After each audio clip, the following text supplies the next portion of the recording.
Good evening viewers, welcome back to Ben's Gluten Free Kitchen, and tonight for tea I'm going to be doing chicken.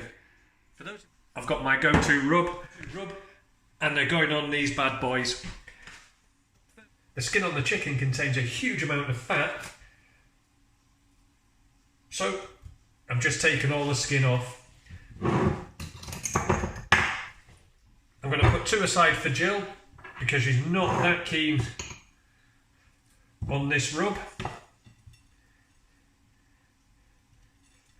and I'm just going to lightly dust these chicken portions and then put them back in the fridge. This is probably going to have a good hour and a half in the fridge, and that's long enough for those flavours just to soak into that meat. It's also going to be done in the oven. Would have liked to have barbecued it. The only thing that stops me barbecuing is rain, and it's raining today.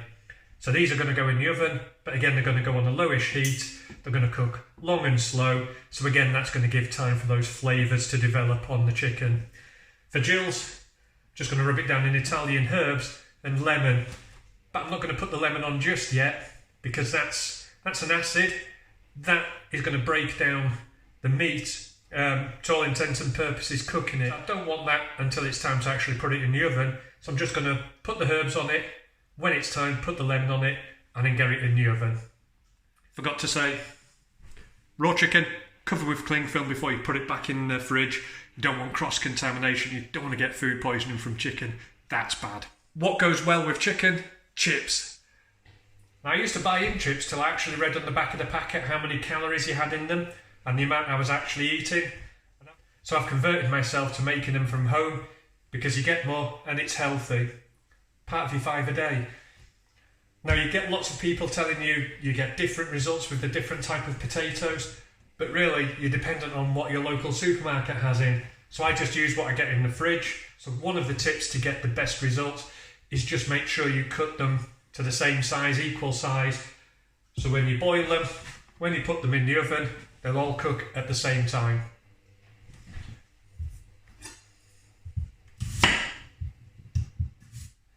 One thing I like is to cook them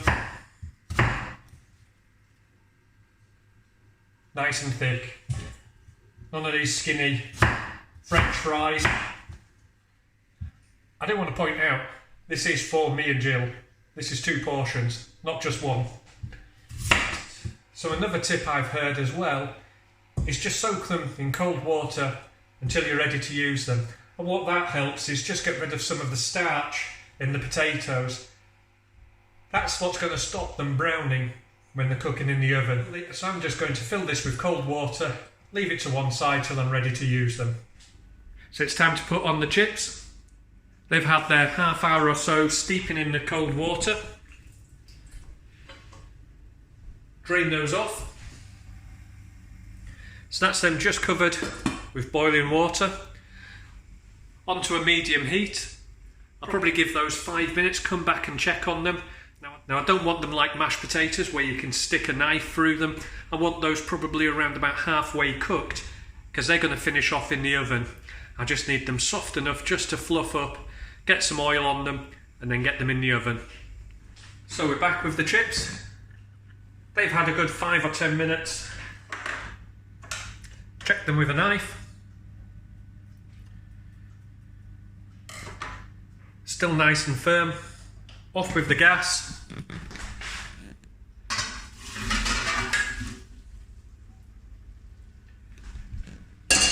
Now this is the second hinge. So we're just going to let them steam. Let the heat evaporate all the water from the potatoes. And the reason we're doing that is because any liquid, any water, that's going to stop them crisping up. They're going to be spread out on a flat pan, they're going to be coated in oil and they're going to cook. So the less moisture you have in the oven on the potato will get you a better result. 5 minutes just to steam. So they've been steaming away for about 5 minutes now. A little bit of olive oil.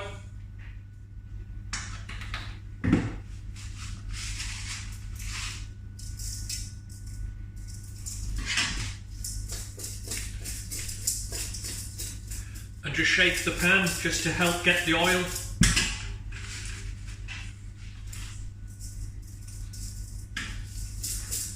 And most of that salt over them.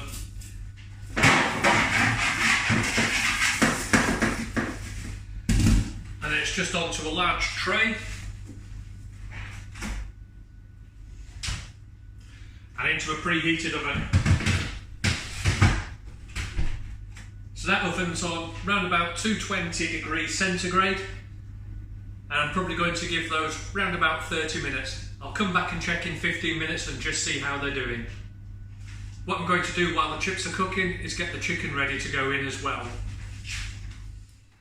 So that's the spice rub chicken ready to go. Got some lemon juice. Just going on the herb rubbed chicken.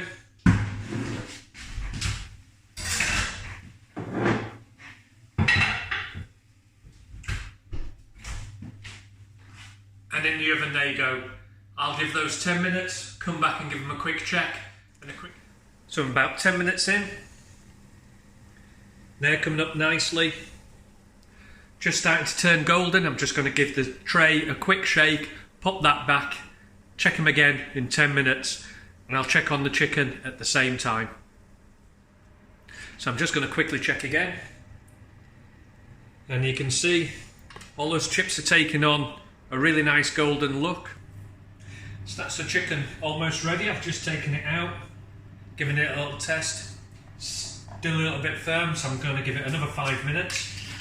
But before I do so, just in the stock that's come off the chicken and a little bit of that flavouring, just adding a couple of granules of chicken stock. Going to mix that in.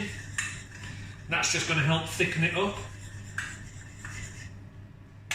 And again, if there wasn't enough chilli already in it, a little bit of chilli sauce.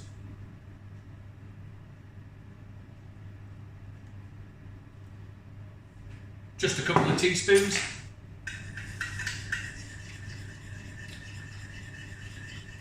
That'll just thicken up. And I'll just use that to coat the chicken. And I'm just going to pop that back in for the last 5 minutes. So that's the chicken out. Chips have just got a couple of minutes left. I promised Jill I wasn't going to do anything fancy, anything chefy. Got a frying pan on some heat. Just got some frozen peas, knob of butter, bit of garlic puree, pop them in the oven. So that's them done. Very hot, very crispy chips, 30 minutes. And I don't know whether to say they're healthy as well. We've got the chicken. We've got the chef's fancy garlic peas as well. Hope you give them a go. I hope you enjoy as well. Let us know in the comments below how you get on. And I hope to catch you next time on Ben's Gluten Free Kitchen.